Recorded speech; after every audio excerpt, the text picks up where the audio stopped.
할렐루야.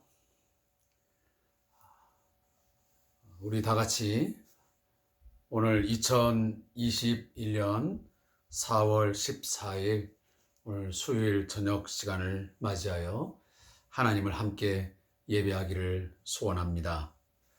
사랑하는 성도 여러분, 우리가 코로나19 상황이 벌써 1년 이제 3개월이 지나가고 있습니다. 많은 시간 동안 우리의 예배의 모습들이 어떻게 이루어지고 있는지 심히 염려되는 부분들이 많이 있습니다. 물론 어느 교회들은 부분적으로 이렇게 비대면 예배와 대면 예배를 혼용하여 하는 경우도 있을 것이고, 또 어떠한 경우는 저희와 같은 경우는 주일 예배 외에는 금요 예배 또 수요 예배 이런 부분들은 다 비대면 예배로 전환하여 하고 있습니다.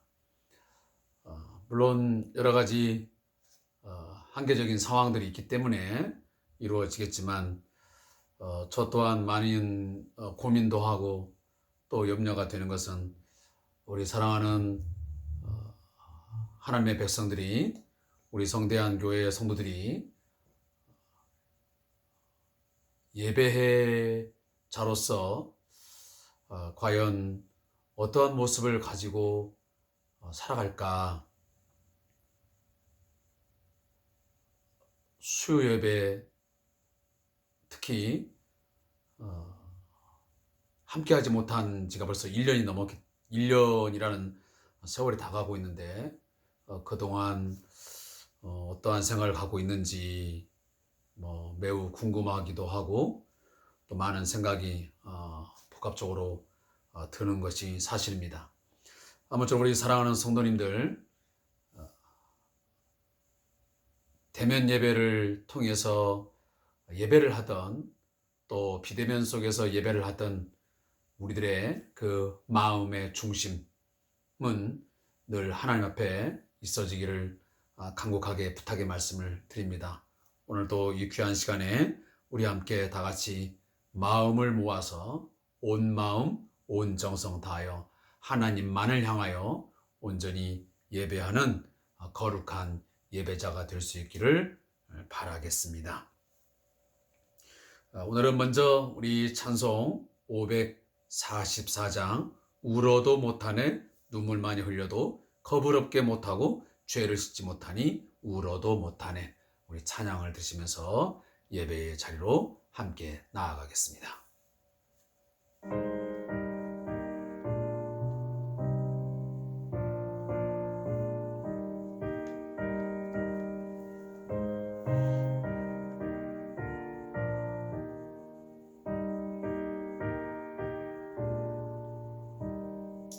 울어도 못하네 눈물 많이 흘려도 거부럽게 못하고 죄를 씻지 못하니 울어도 못하네. 십자가에 달려서 예수 고난 당했네. 나를 구원하시리 예수밖에 없네. 힘써도 못하네. 말과 뜻과 행실이 깨끗하고 착해도 다시 나게 못하니 힘써도 못하네. 십자가에 달려서 예수 고난 보시 나를 구원하시리 예수밖에 없네.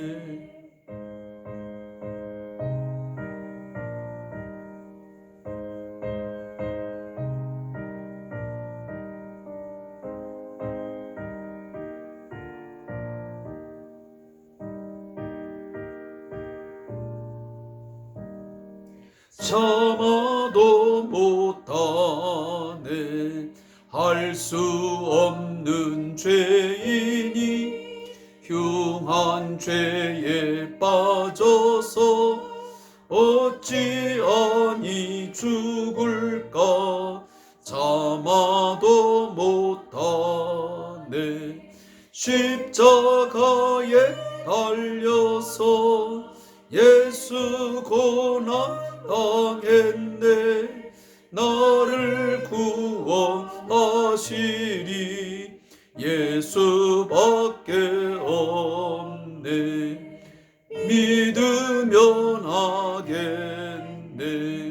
주 예수만 믿어서 그 은혜를 힘입고 오직 주께 나가며 영원 삶을 얻네.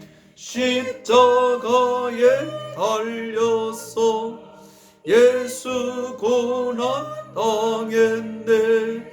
나를 구원하시리 예수밖에 없네.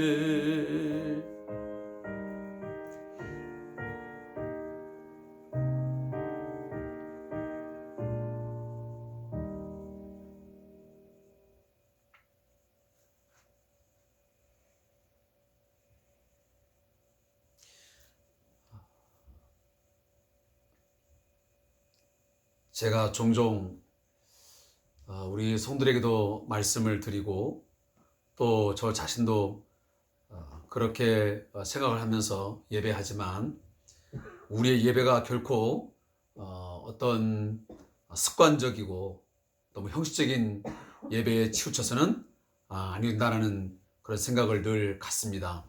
사랑하는 성도님들, 오늘도 우리가 이 찬양함, 또 기도함, 또 말씀을 들음, 이 하나하나가 우리가 온 마음과 온 정성, 힘을 다하여 집중하여 하나님 앞에 우리의 어떤 시선이 고정된 가운데서 예배할 수 있으면 좋겠습니다. 그 예배반이 진정한 하나님께서 흠양하시는 예배가 될 것입니다. 우리가 아무리 시간을 정하고 또 예물을 드린다 할지라도 그 속에 우리의 마음과 믿음이 온전하게 담아있지 못한다 한다면 그 예배는 죽은 예배요, 다 헛된 예배밖에는 될 수가 밖에 없는 것입니다.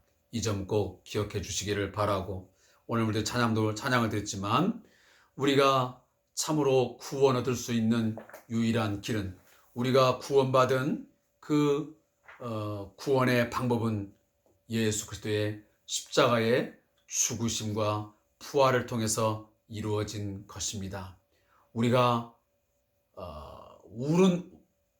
운다 그래서, 우리가 구원을 얻기 위해 힘쓴다 그래서, 참아한다 그래서 되는 것이 아니고 온전히 하나님께서 이루어 주신 그 구원, 다시 한번 예수님의 십자가의 죽으심과 부활을 통하여 우리의 모든 죄를 씻어주시는 그 구원의 사건을 이루어짐을 믿을 때에 그 믿음만이 우리를 구원하는 놀라운 은혜를 일으킬 줄로 믿습니다. 아무쪼록 예수님의 죽으심을 통해서, 그의 부활하심을 통해서 우리에게 죄 사함과 또한 새 생명이 주어졌음을 기억하고 늘 감사하는 저와 여러분 되시기를 바라겠습니다. 자, 오늘은 사무엘상 6장 10절부터 7장 2절까지의 말씀을 함께 읽겠습니다. 사무엘상 6장 10절부터 7장 2절까지의 말씀을 함께 읽겠습니다. 구약성경 417페이지를 함께 보시면 되겠습니다.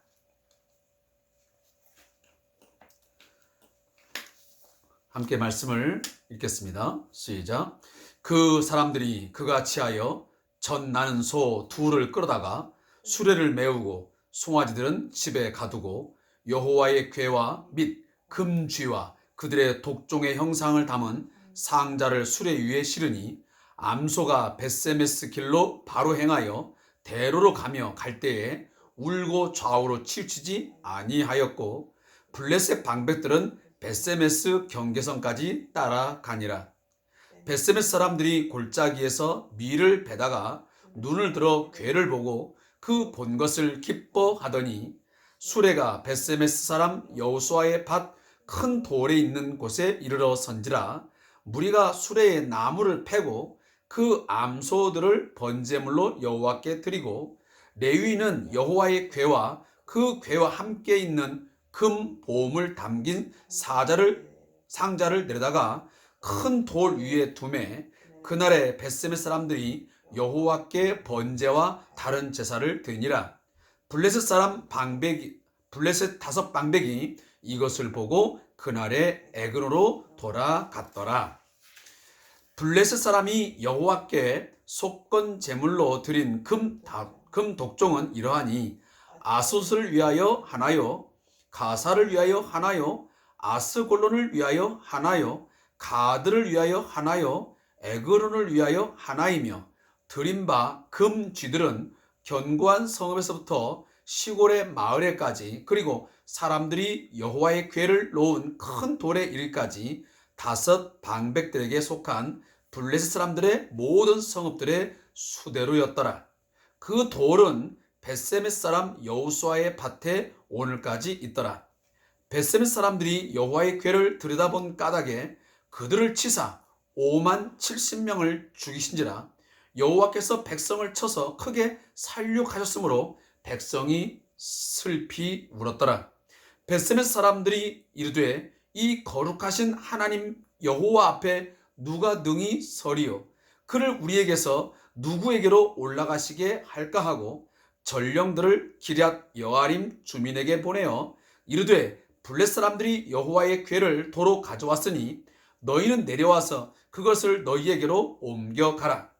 기럇 여아림 사람들이 와서 여호와의 궤를 옮겨 산에 사는 아미나답의 집에 들여놓고 그의 아들 엘리아사를 거룩하게 구별하여 여호와의 궤를 지키게 하였더니 궤가 기럇 여아림에 들어간 날부터 20년 동안 오래 있은지라. 이스라엘 온 족속이 여호와를 사모하니라. 아멘.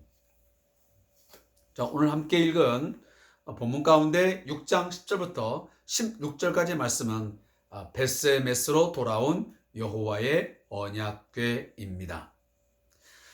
이 제목을 따라서 이 내용을 잠시 요약하면 블레셋 사람들이 암소 2마리를 끄는 수레에 여호와의 언약궤와 금 쥐 및 금 독종의 형상을 담은 상자를 싣습니다. 암소들은 울면서도 벳세메스 길로 바로 가서 큰 돌 있는 곳에 멈춰 서게 됩니다. 이에 벳세메스 사람들이 기뻐하며 수레와 암소로 여호와께 번제를 드리고 블레셋 사람들은 에그노로 돌아갑니다. 자, 이것이 오늘 우리가 함께 읽은 10절부터 16절의 내용입니다. 사랑하는 성도 여러분, 어제 제가 이제 말씀을 묵상하면서 이야기를 성도에게 드렸지만 우리들은 늘 하나님을 두려워하고 그 두려움 속에서 경외해야 됩니다. 오늘 우리 현대 그리스도인들 너무도 하나님을 두려워하지 않습니다. 가볍게 여길 때가 훨씬 더 많습니다. 과거 구약의 우리 성도들이 하나님을 경외했던 것에 비하면 또 예수님의 제자들과 그리고 사도 바울 그리고 믿음의 선진들이 하나님을 대했던 하나님을 섬겼던 그 모습과 오늘 우리들의 모습은 너무 많은 갭이 차이가 있음을 우리는 인정할 수밖에 없습니다. 물론 모두가 다 그렇다는 얘기는 아닙니다. 그러나 상당 부분 그런 부분들이 많이 있기 때문에 제가 높아심의 말씀을 드리는 것입니다. 우리가 이미 앞전에도 봤지만 이방 사람이었던 블레셋 사람들은 여호와의 괴가 들어온다는 것을 듣고 여호와의 괴가 이스라엘 진영에 왔다는 소식을 듣고 그들은 얼마나 두려워합니까? 이제 하나님께서 저들과 함께 계시니 이제 우리는 큰일이 났다 하면서 초조해하고 불안해하고 두려워합니다. 저는 그것을 보면서 어찌 이방인들은 그 하나님의 임재의 상징인 그 언약궤를 보면서 두려워하고 그 하나님이 어떤 분이신지를 그리고 그 애굽에서 나올 때 어떤 일들을 행하셨는지 하나님을 똑똑히 알고 그렇게 경외하며 두려워하는데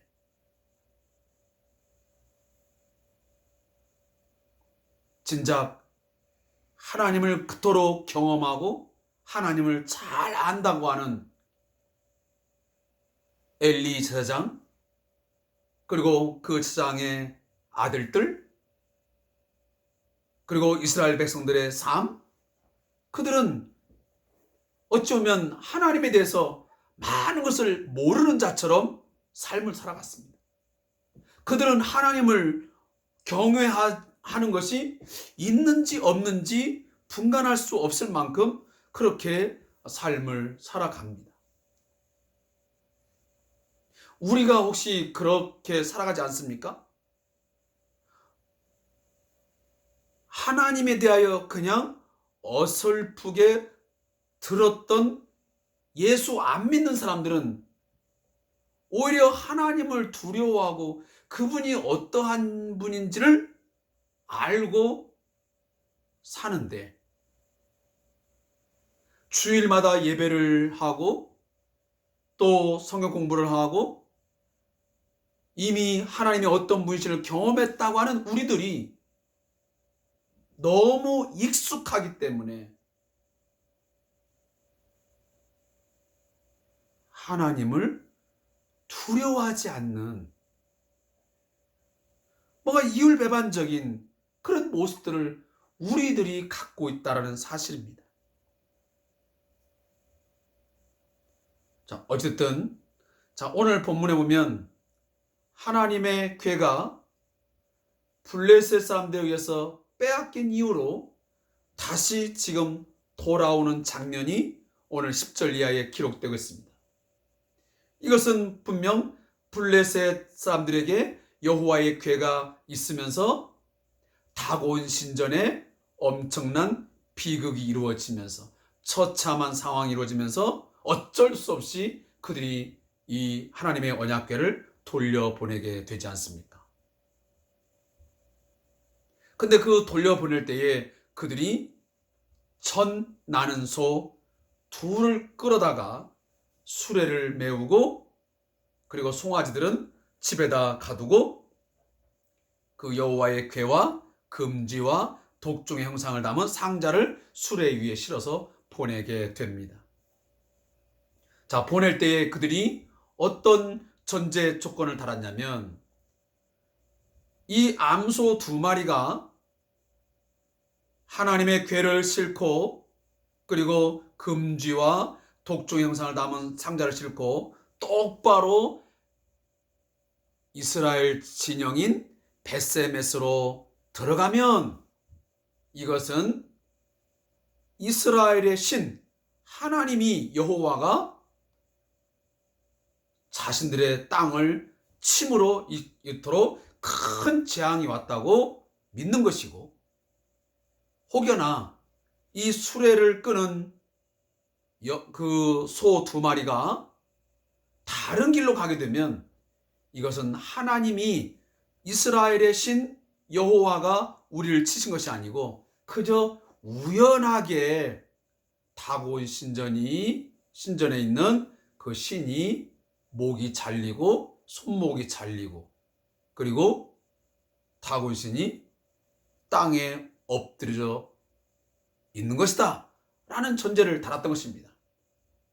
자, 그것을 이제 그들이 생각을 하고 그 소가 어떻게 가는지를 뒤에서 바라보고 있는 것입니다. 그런데 어떻게 되었습니까? 그 상자를 수레에 실은 2마리의 소가 울면서 좌우로 치우치지 않고 똑바로 큰 길로 바로 벳세메스로 가게 되었습니다. 이 소가 왜 울겠습니까? 우는 이유는 지금 송아지들을 집에다 두고 그 길을 떠나기 때문에 그렇습니다. 그럼에도 불구하고 좌우로 치우치냐고 하나님의 인도에 따라서 벳세메스로 직행을 하고 있는 것입니다. 아마 그 모습을 보면서 이 블레셋 사람들이 어떤 생각을 했겠습니까? 우리 블레셋 땅에 이토록 큰 재앙이 벌어진 것은, 이런 큰 어려움이 생긴 것은 바로 이스라엘의 신 여호와가 이 일을 행하셨구나 라는 것을 아마 깨닫고 돌아갔을 것입니다. 자, 이제 벳세메스로 들어오는 여호와의 그 언약궤를 보면서 벳세메스 사람들이 골짜기에서 밀을 베다가 매우 기뻐하면서 대환영을 하는 그런 장면이 13절부터 나오고 있습니다. 그리고 나서 그 암소들이 그 여호와의 언약궤와 그리고 금지와 독중의 형상을 담은 상자를 갖고 들어오는 것을 보고 너무 감격하고 그리고 환영을 하면서 수레를 다 패가지고 장작불을 삼고 그리고 그 암소들을 번제물로 삼아서 하나님 앞에 제사를 드리는 것으로 오늘 본문이 끝을 맺고 있습니다. 사랑하는 성도 여러분, 어제도 말씀드렸지만 하나님은 어떤 신과도 비교할 수 없는 진정한 신이십니다. 하나님만이 참 신입니다. 여호와와 누구를 견주며 누구와 비교하겠습니까? 그토록 블레셋 사람들이 이제 우리 다곤 신이 여호와를 이겼다. 하나님의 궤가 이 다곤 신전에 들어와 있으니 우리가 이겼다고 하면서 아마 착각하고 오만한 마음을 품었겠죠. 그런데 하나님은 가차없이 자신의 그 능력이, 자신의 존재가 멸시당할 때 하나님은 즉각적으로 반응하시고 일하십니다. 왜? 하나님의 위대하심과 하나님의 강하심, 그의 참신인 것을, 그 존재를 알리기 위해서 일하신 것이죠. 그래서 다곤 신의 목을 쳐버리고 그리고 손목을 잘라을 통해서, 제가 어제도 말씀했지만 고대 근동에서는 포로를 잡아오면 목과 이 손목을 자르는 그런 풍습이 있다고 제가 말씀드리지 않았습니까? 그래서 포로를 완전히 무력화시키는 것입니다. 모든 것이 끝장났다는 것입니다. 더 이상 아무런 힘을 쓸 수 없는 그런 상태에 일어났다는 것을 상징하는 것입니다. 그래서 하나님은 하나님의 능력에 의해서 이 다곤 신이 완전히 무력화되었다는 것을, 하나님과 견줄 수 없다는 것을 오늘 우리에게 말씀해 주고 있는 것입니다. 그리고 하나님의 이 궤가 진정 있어야 할 곳은 바로 이 블레셋 진영이 아니었고 결국은 하나님의 백성들이 있는 바로 벳세메스. 여러분, 벳세메스가 어떤 곳이냐 하면, 여러분들 성경을 읽어서 아실런지는 모르겠지만 이 벳세메스는 바로 여호수아 21장 13절에서 16절을 보면 아론의 제사장이었던 아론의 자손들에게 여호수아가 분배해 주었던 땅이었습니다. 다시 말하면 그 제사장들이 그 분배받은 땅이었기 때문에 그곳에서 바로 하나님 앞에 제사하는 행위가 중심적으로 이루어졌던 것이죠. 당연히 하나님 앞에 제사하는 곳을, 하나님을 제사하는 곳에 복귀를 한 것입니다. 자, 이러한 부분들을 우리가 함께 깨달았으면 좋겠고요. 자, 저자의 묵상을 좀 읽어보면 여호와의 언약궤가 블레 사람들에게 탈취된 사건은 이스라엘에게 큰 충격을 줍니다. 하지만 그들은 왜 언약궤가 블레셋 손에 들어가게 되었는지 깊이 고민하지 않습니다. 언약궤가 돌아올 때 베세메 사람들은 밀을 추수하며 평범하게 살고 있었고 이스라엘 가운데 누구도 언약궤를 찾아오기 위해 결사대를 조직하지도 않았습니다. 마치 이스라엘은 하나님에 대한 죄송함도 아쉬움도 느끼지 못하는 철없는 아이들과 같았습니다. 이 모든 일은 이스라엘 백성이 하나님을 한낱 민족의 수호신 정도로 생각했기에 벌어진 일입니다. 하나님은 한심한 이스라엘에게 돌아볼 기회를 주시고 블레셋을 심판하기 위해 언약궤가 블레셋 땅으로 옮겨지는 것을 허용하신 것입니다. 큰 재앙을 통해 블레셋 사람들은 하나님을 두려워하지만 이스라엘은 여전히 하나님에 대한 믿음을 회복하지 못합니다. 그럼에도 하나님은 이스라엘 백성을 불쌍히 여기시고 그들에게 은혜를 베푸시기 위해 이스라엘 땅으로 돌아오십니다. 우리는 하나님께 죄를 짓고도 도리어 하나님을 원망하며 하나님으로부터 멀을 때가 있습니다. 하나님은 그런 우리를 다시 긍휼히 여기셔서 은혜를 베푸십니다. 못나고 어리석어도 우리는 하나님의 자녀이기 때문입니다. 사랑하는 성도 여러분, 제가 어제도 말씀드렸죠. 이미 하나님에 대한 경외심도 잃어버리고 하나님 앞에 드리는 제사를 다 멸시해버리는 이 이스라엘 백성들, 더 이상 하나님의 백성이 맞는 것인가 하는 의문이 깊이 들을 정도로 타락하고 부패해버렸습니다. 그럼에도 불구하고 하나님은 다시 이스라엘 백성에게로 자청하여 돌아오십니다. 심지어 이방 사람들에 의해서 다시 그 땅으로 돌아오게 되는 것이지요. 이스라엘 백성들이 가서 그 여호와의 궤를 데려온 게 아니에요. 이방 민족이었던 블레셋 사람들이 하나님의 궤를 돌려보낸 것이죠. 이처럼 하나님의 궤에 대해서 관심도 없고 어떤 방법도 찾지 않는, 하나님을 두려워하지 않는, 하나님을 기대하지 않는 그 백성들.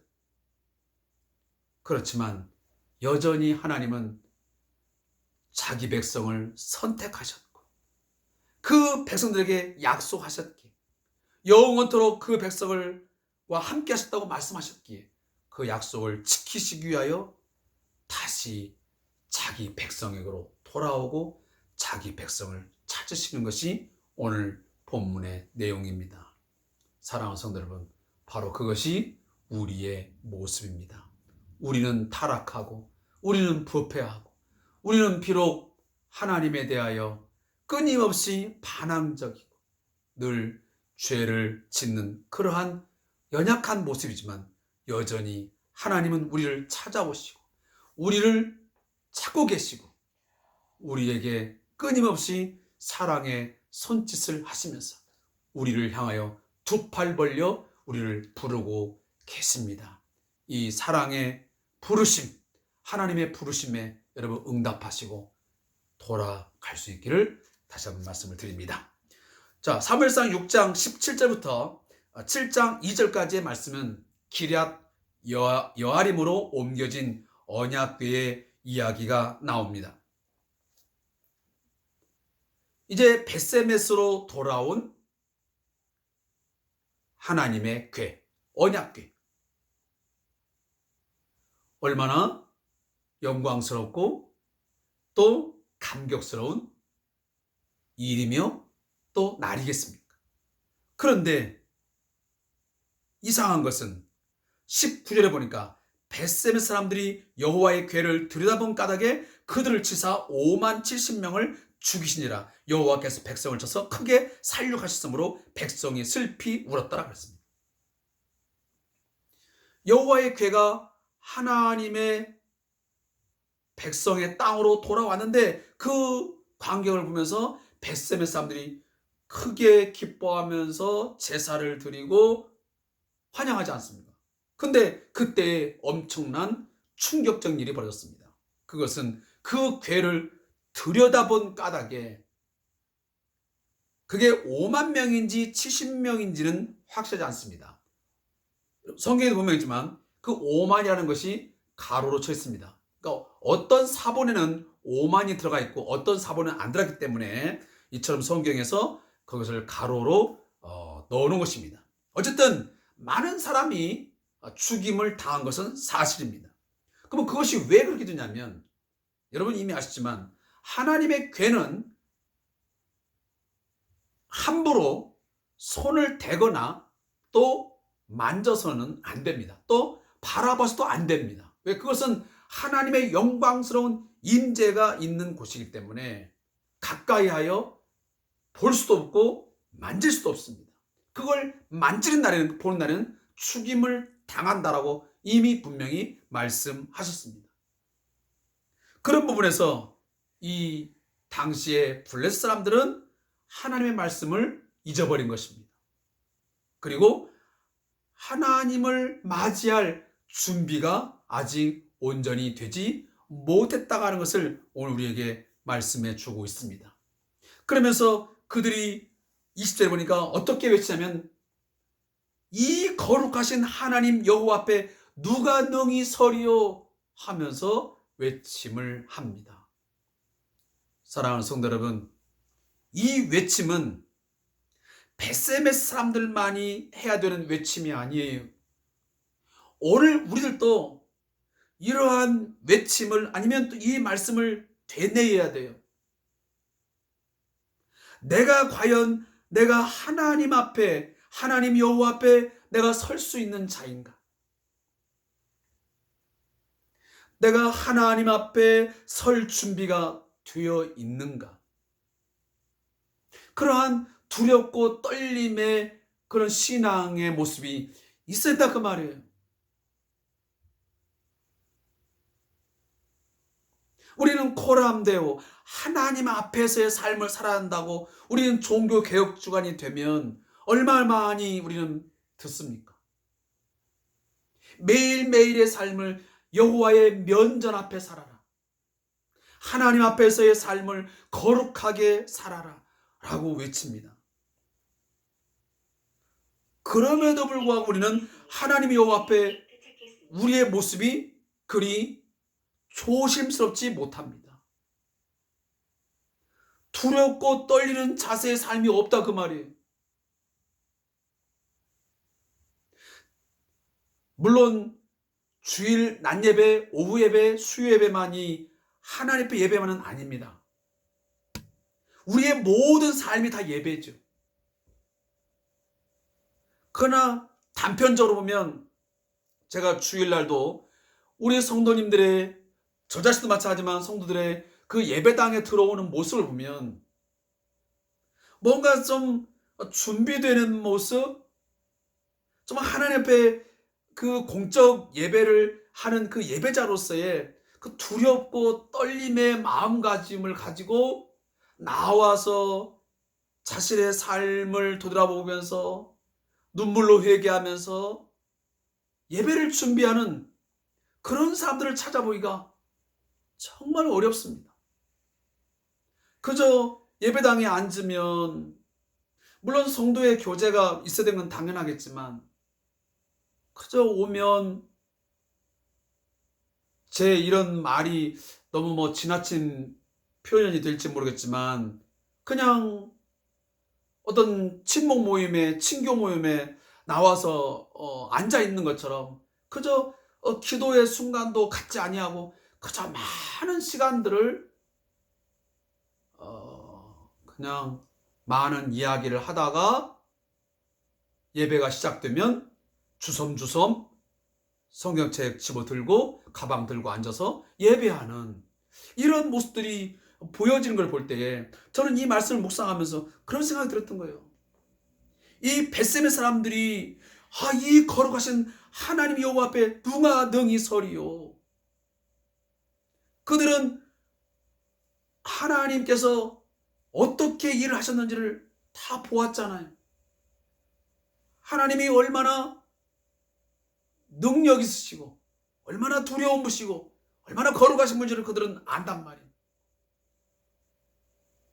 심지어 5만 명인지 아니면 70명인지 모르지만 많은 사람들이 그 여호와의 궤를 들여다보고 함부로 하나님 앞에 접근했다가 사람이 죽는 걸 보니까 얼마나 깜짝 놀랐겠습니까?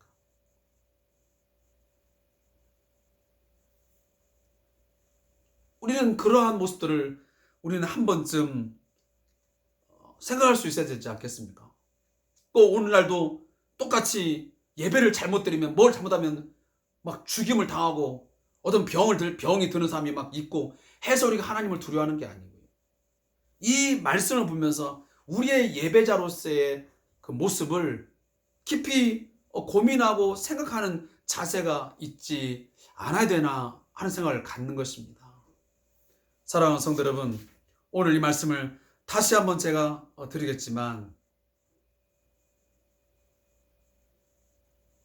우리가 어느 곳에 있든지 또한 어떠한 상황 속에 있든지 간에 우리 늘 하나님을 예배하는 자로 있어야 되는 건 당연합니다. 그러나 한 가지 더 제가 여러분들에게 좀 부탁한다면 그도 예배자로서 특히 공예배에 우리가 참여할 때 우리가 최소한 그래도 뭔가 좀 준비되는 모습, 좀 경건한 모습 속에서 예배를 우리가 준비하고 예배에 함께 참여하는 그런 성도들의 모습이 있었으면 하는 그러한 조그마한 바람을 여러분에게 가져봅니다. 저자의 묵상을 읽고 오늘 말씀을 맺도록 하겠습니다.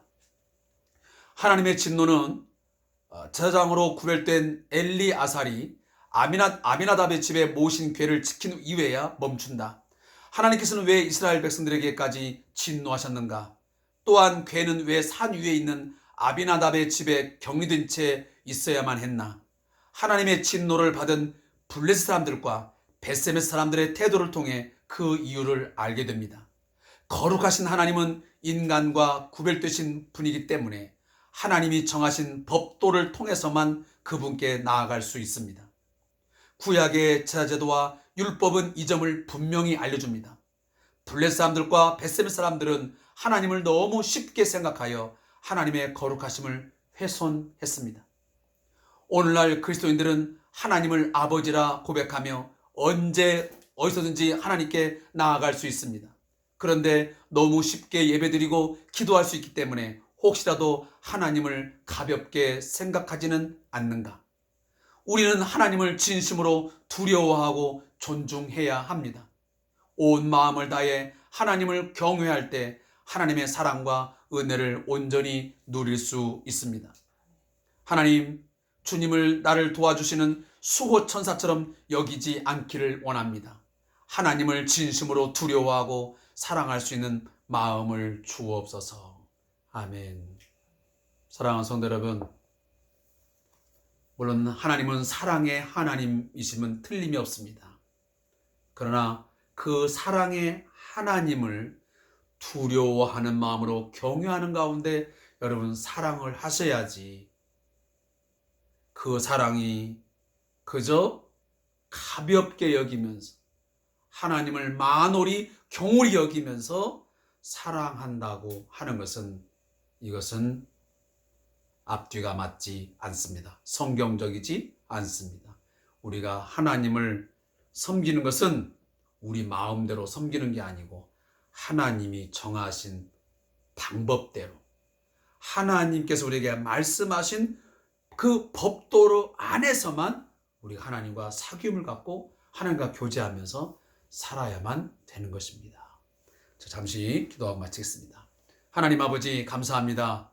오늘도 주의 말씀을 통해서 우리의 삶을 점검하고 우리가 하나님